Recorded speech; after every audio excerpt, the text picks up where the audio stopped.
Good evening, good afternoon, good morning, whatever time you're tuning into the Runner Football Podcast, recorded on the 13th of July. Quite a formative day as far as South African football is concerned, because I guess the league finally breaking its silence. We've been reading a lot and, kind of left to make our own conclusions as to what the plans are for the resumption of football in South Africa. But I don't know if it's any clearer after what's happened today. I looked ahead to that press conference that happened at midday with the chairman of the league, Dr. Irvin Khoza, thinking that finally on the podcast we'd have some sort of direction to discuss as far as local football is concerned.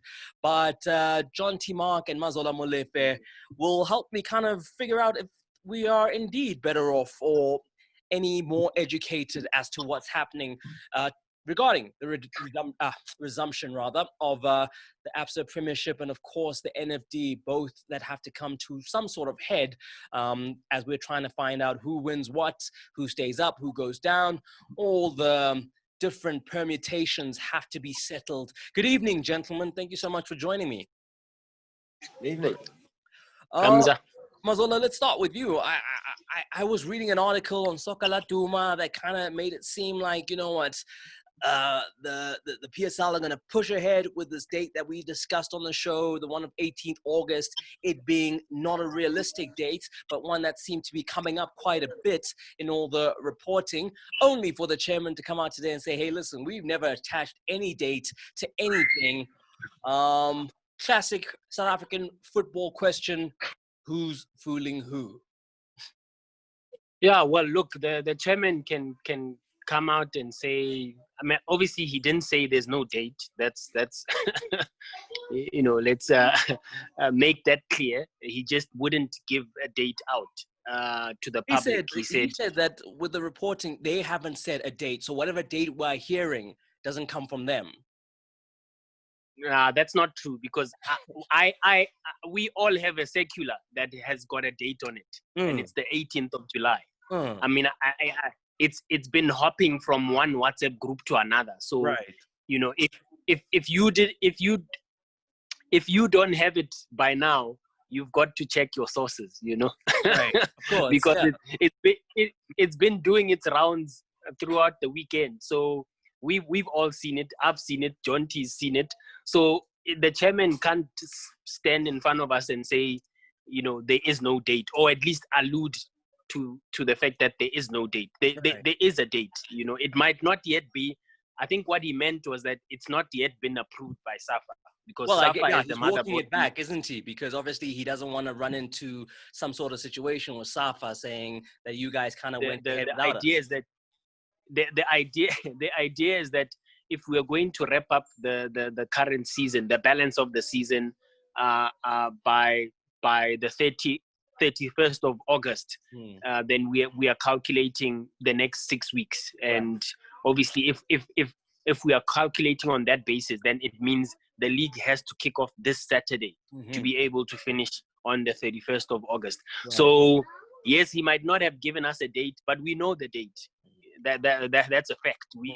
We know the date. We've seen the circular that's got the PSL letterhead on it, and it's got the acting CEO's signature on it. So the date, I can tell you now, the date is officially July 18. We are just waiting for SAFA to confirm whether they approve this or not, because SAFA are saying you can only start the league on the 1st of August. Wow. Okay. There we go. I mean, John T, I'm going to bring you in here. And there we go. These contrasting stories, I guess. Mazola's math makes sense, that you looking for 6 weeks, walk it back from the end of August. It means kind of starting at this weekend. But, SAFA coming out and saying, hey, man, that's not possible. We haven't even engaged our referees. They're not up to scratch. They're not fit to go to these games. So there's no way that the 18th is even a realistic date for any sort of football. Putting the two camps, so to speak, at differing opinions and outlooks on this one. Yeah, I mean, that's been clear almost throughout the process, that the two camps have had very different outlooks. SAFA started with sort of a statement saying, you can't play until level 1. But they seem to have softened a bit now that no one really knows when level 1 will be. Maybe 2024, Cams, I'm not sure. It's a tricky one. I completely agree with what Mazzola said there. Everybody's seen, as he mentioned, the circular email. I think Irvin Khoza was just trying to differentiate almost between what the PSL says in a statement and leaked emails. But the email clearly says July 18. If you do the math, as Mazzola said, you want to finish the league by the end of August, and you need 6 weeks. From Saturday is give or take a day or two is 6 weeks until the end of August. So, they want the league to start this weekend. SAFA, obviously, there was another leaked email in circulation from SAFA responding and basically saying that's not possible because of the referees primarily. But I don't. Yeah. So there was supposedly a meeting today, and what emerged from that, I don't know.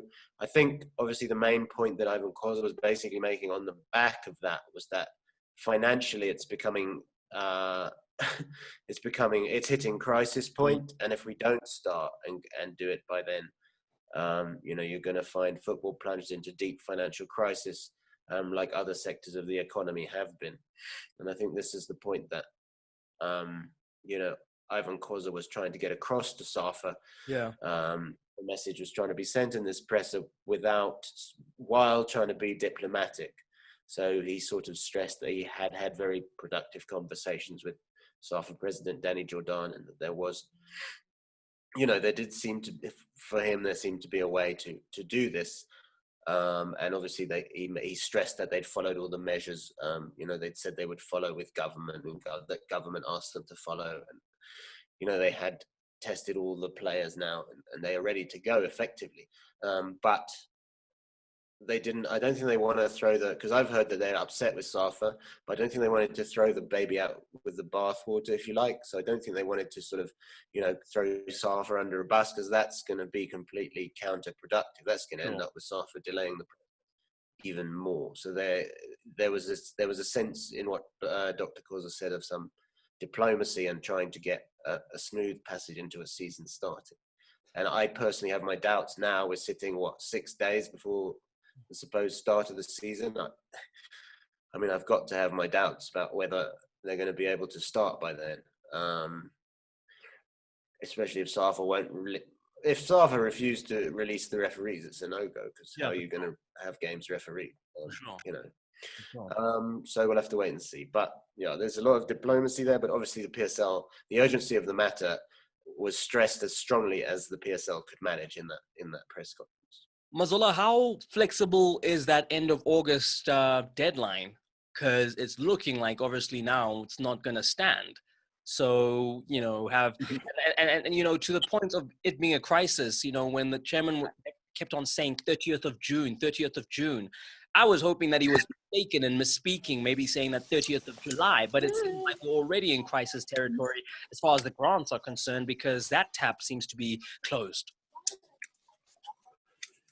Yeah, look, you're right. It's difficult to say, because I thought we would be hearing from the South African Football Association today, following their meeting with the compliance officers from both the league and the mother body. So we haven't heard from them, which a bit bizarre, because usually they are quick with their statements. So maybe this time around, they I don't know, maybe they're trying to get their ducks in a row to sort of respond to the league chairman's own press conference, which I must say, like John T is mentioning, that it was quite diplomatic. I really thought he was gonna come out guns blazing and throwing sort of SAFA under the bus, but he was quite diplomatic and kind of, in fact, to some degree, admitted that, look, this is not my call. We are in dire financial straits here, but at the end of the day, the mother body, with obviously the permission that we've now received from the government, must make the announcement about when football should return. But all plans are in motion. And he even had a go at clubs that are rumored to have broken lockdown rules and, were training long before they were given permission by the league. So from that point of view, it was kind of like a well calculated move in terms of as far as press conferences go. My only sort of moaning, and I've been moaning about this for some time, is that it's 4 months late. It would have been great if we received this information 4 months ago, or we were at least getting something from the league bi-weekly, or so to speak, even though it was not a lot of information, if we were kept abreast with what was happening, because now we are essentially, we all know the date, July 18. We all know that this week teams are expected to arrive in the bio bubble and prepare to resume the balance of the league. But we still don't know whether this is approved or not. As we heard from the chairman today, SAFA must make the announcement. So to answer your question, August 31 deadline, really it does hang in the balance, because SAFA, and by the way, from, obviously you can interpret this however you want, but my interpretation of SAFA's leaked letter back to the PSL is that they are not against the resumption of play. They are just saying referees need more time. They are essentially asking for 2 more weeks for referees to be trained, to be tested, and to be ready. But my question also is that, well, when the government gave the approval for non-contact sport to begin training, were the referees also not part of that whole, sort of that cluster to go back to training? Why are they going to need, another couple of weeks? And also, yes, there have been arguments from some clubs that the 2-week period is short notice. Well, and today I'm glad the chairman actually said it, because some of us had been arguing for some time that, it's strange times. It's a difficult situation. So if you can find a way to finish the balance of the league, you have to do it by all means. And the chairman said today that, look, we are fighting a war here. We are fighting for our livelihoods. If it means we have to, if it means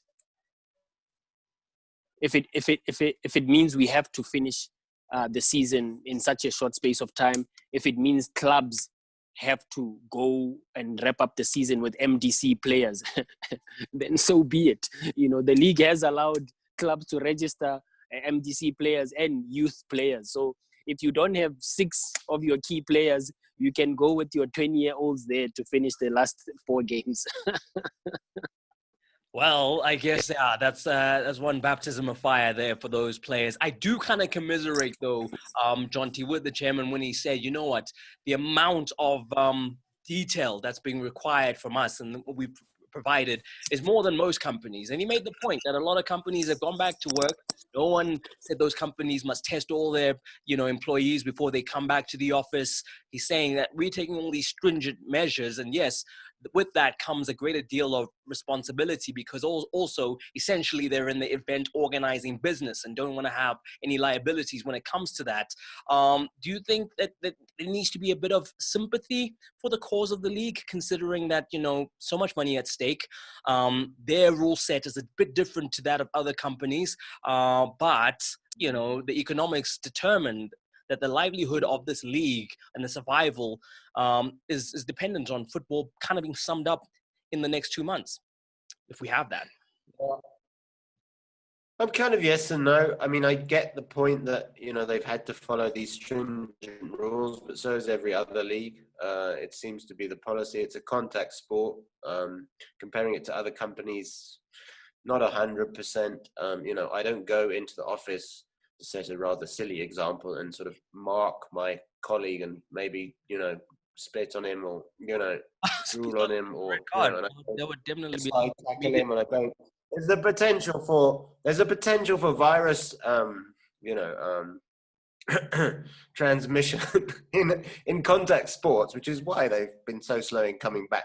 That there isn't in the general workplace. You can wear a mask and generally keep yourself, within that social distancing distance between you and someone else. In sport, in contact sport, you can't do that. So you have to operate by more stringent rules, which means testing all your players, which they've done great.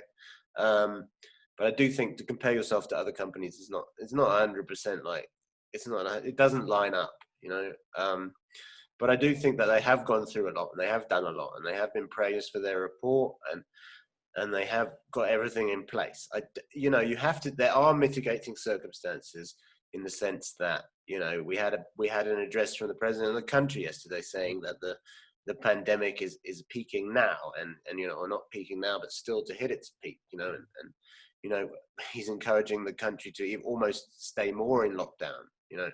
And they want to start, and then that's countered by obviously the business interest and the fact that and it's a whole balancing act with COVID worldwide is the economic situation versus the risk of infection, and obviously I don't think any league would have started up again if it wasn't about kind of keeping the money and keeping the economy going in these times. And obviously there's an added factor now. They want to have, he did confirm that they want to have this bubble in Gauteng. Gauteng is a hot spot.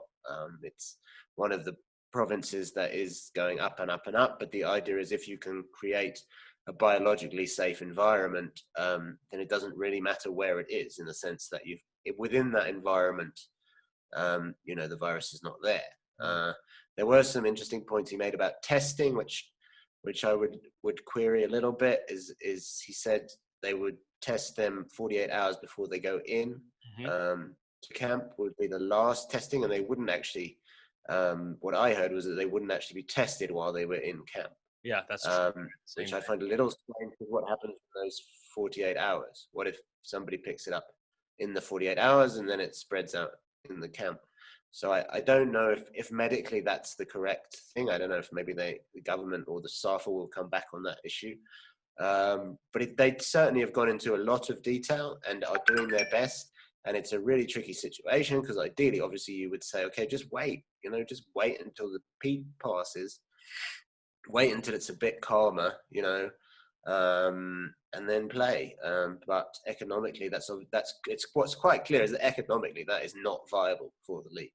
They are basically saying, as you said, at the end of June they can't pay any more grants, so it's unlikely teams will get grants this month unless they get up and running again. And it's the collapse of sort of club football versus the risk of infection. And at some point you just have to say, well, we've got to go ahead here. And so I thought almost have to come on board with that. And if it takes government to step in again and say to SAFA, look, you've got to come to the party now, then that also needs to happen.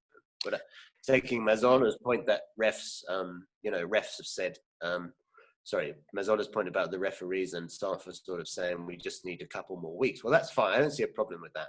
And if you have to tell FIFA, can we finish in the middle of September? I'm sure FIFA will sanction that. If you have to extend contracts by a couple more weeks, that's got to be possible, because these are special times and we have to adapt and adapt with the situation. So I hope we can get up and running. It all gets resolved, but it's not. I do have sympathy with Dr. Khoza because it's complicated. I have sympathy with the PSL and SAFA, in fact, because it's unprecedented, which is a cliche, but it is, and it's a difficult situation for everyone. Mazola, what do you think the last 72 hours in terms of the leaked circulars and the leaked information have done to any discussions that have had to happen now between PSL and SAFA? Yeah. No, nothing really.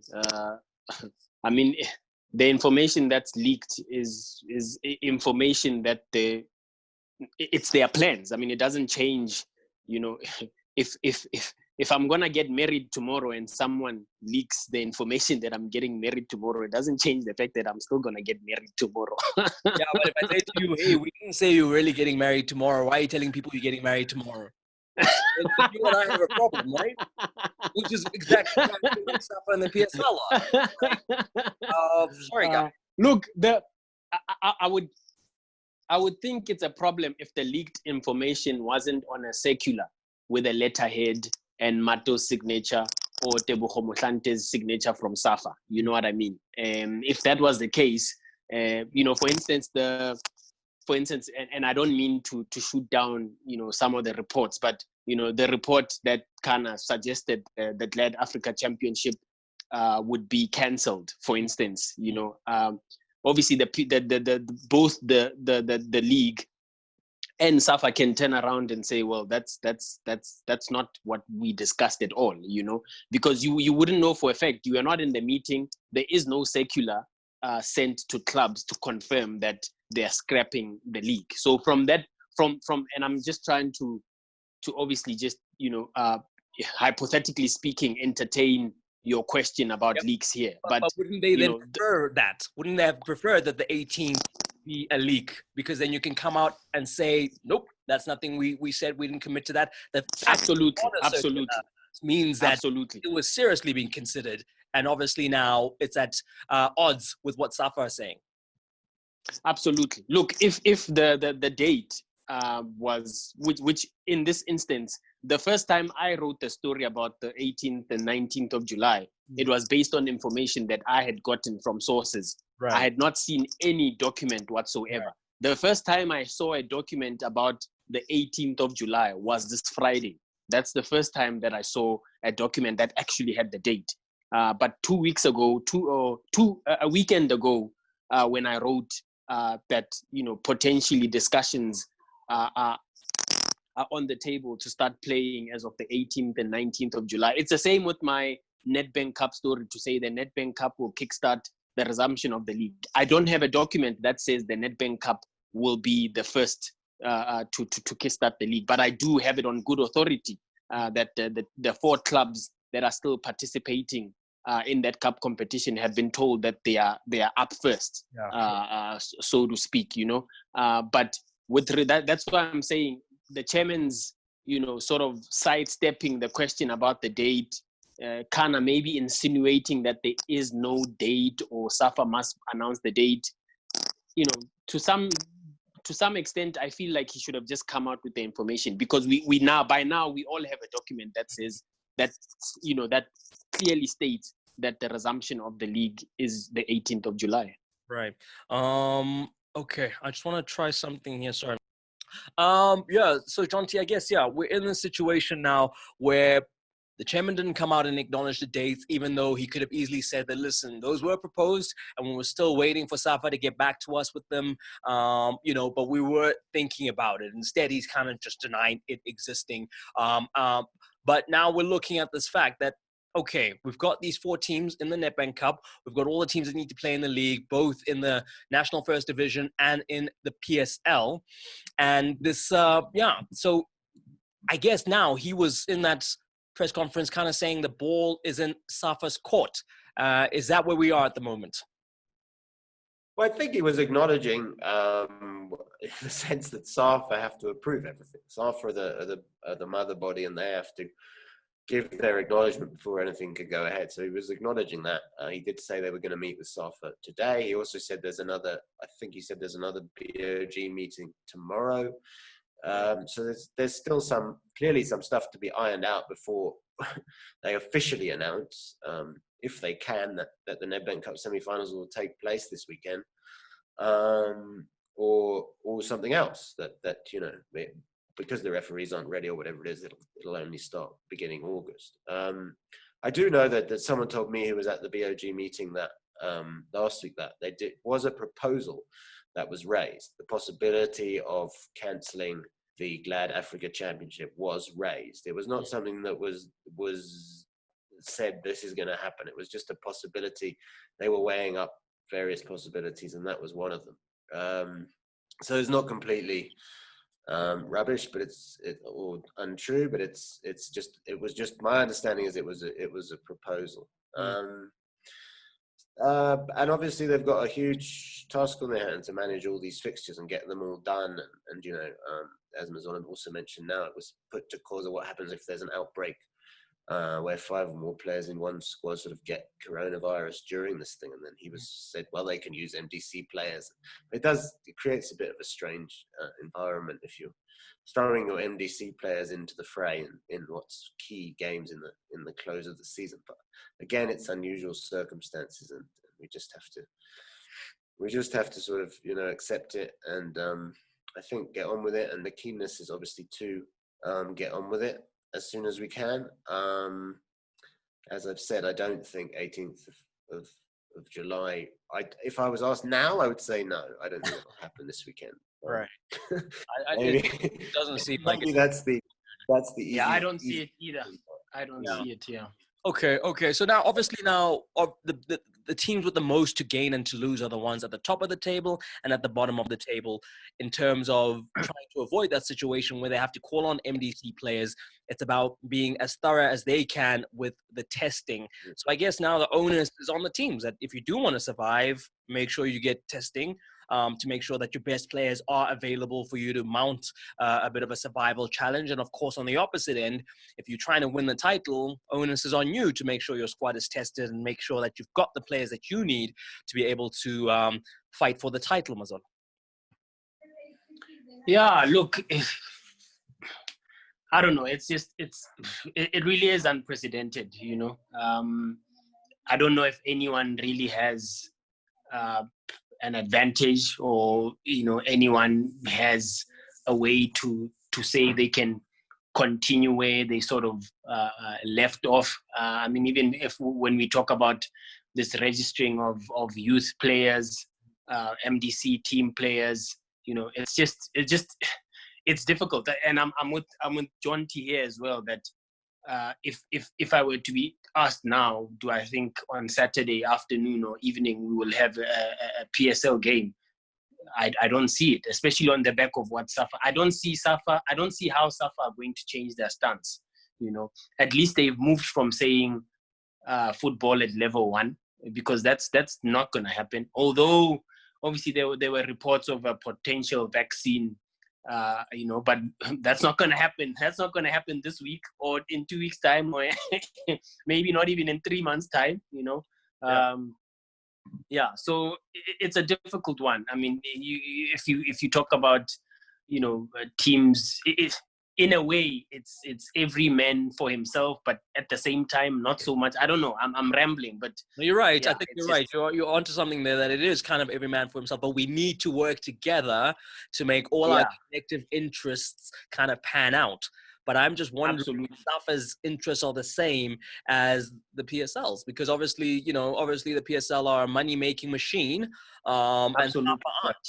So now when you have those two kind of different mindsets, it's almost like having communists versus capitalists, John T. There's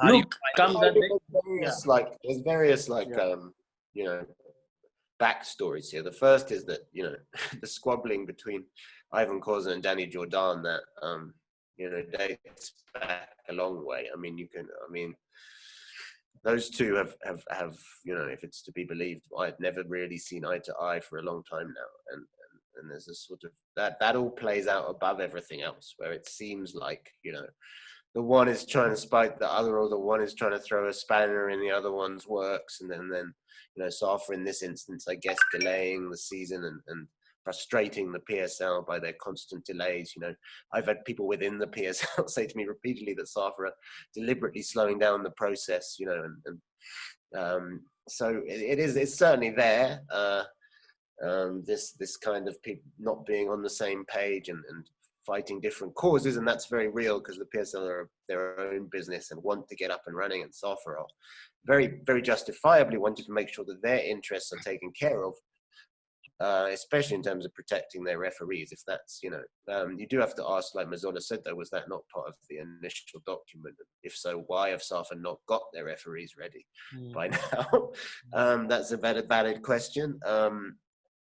But if they need more time to get their referees ready, and I do think what I wanted to mention about, Irvin Khoza sort of not wanting to reveal the dates, it's just, it felt to me a little bit like he was just trying to control the narrative, because you've got clear circulating emails that with the PSL wanting to start on July 18, and then SAFA responding and basically saying we need time for our refs. So it's just more semantics a little bit, I think, because he just wants, he's right in the sense it's not, the PSL haven't made an official statement, but it's all out there, and we've seen it.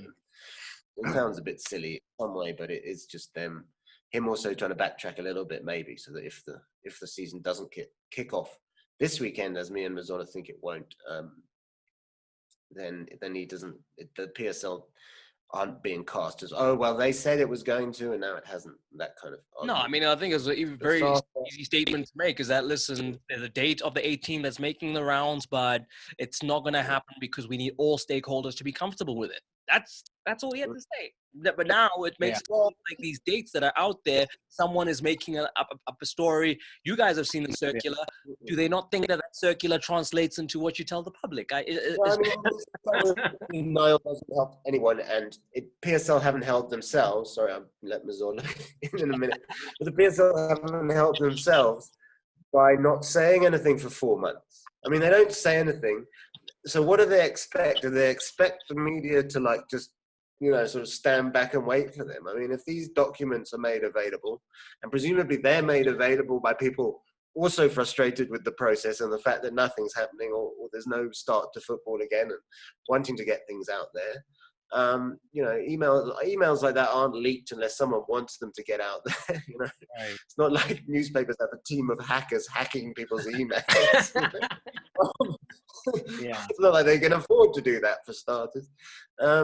So it's just a bit ridiculous. They should have just said, we saw that date. That was a date in an email. We acknowledged that, but it might not well be the start. That would have been a more sensible way to play it. Mazola, the floor is yours, sir. What he said. After all of that. No, but I agree with John T. We are not thumb sucking the information. Just as the chairman also said, the proposed sort of timeline to finish the season, they did not thumb suck those dates or that timeline. We also have not thumb sucked the dates. We've clearly seen a circular. We've clearly seen the plans from both sides, or the back and forth emails from both sides about the resumption of the league. So we are reporting what we have seen and what is in fact what are facts, if I can put it like that. Then we wouldn't be in this situation, perhaps. And a colleague was saying to me earlier, when I was sort of moaning about, how there were some missing elements from the press conference, that, it was great that we had a press conference eventually, but it was 4 months too late. If we had these kind of updates, because the chairman was standing there with a stack of papers, throwing dates at us about his communication with either SAFA or the sports minister or the government about plans to restart the league. So whenever these were coming through, why couldn't the PSL send statements also confirming that this was happening? Because you had I specifically remember on that date of the 23rd of June, when the sports ministry, confirmed that they'd given the PSL the green light for clubs to start going to training, and even potentially the resumption of play. We had no statement from the league. It's as if that never happened. But clubs were busy confirming on their own that they've been given the green light to start training again. But the league had not said anything, which it was quite bizarre, I must say. Yeah.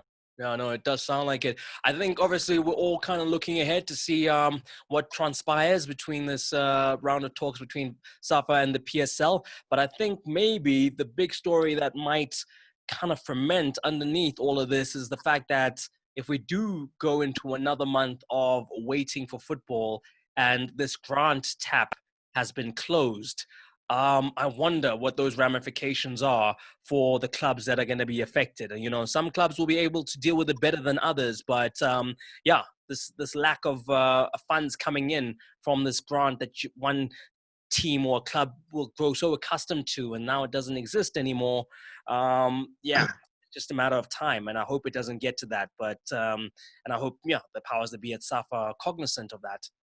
But we'll see. I guess that's the question for the next show. Hopefully we'll have some clarity over the next 48 to 72 hours to be able to answer that question. Thank you so much to you, John T. Thank you so much, Mazola, for your impressions and your thoughts and your reporting on this one. We'll catch up again in a couple of days' time. And to you who's been watching the podcast, thank you so much for paying attention. And as always, please do engage us on Twitter and we'll have a discussion there. Until next time, for myself, Gamzambata, and my panel, take care.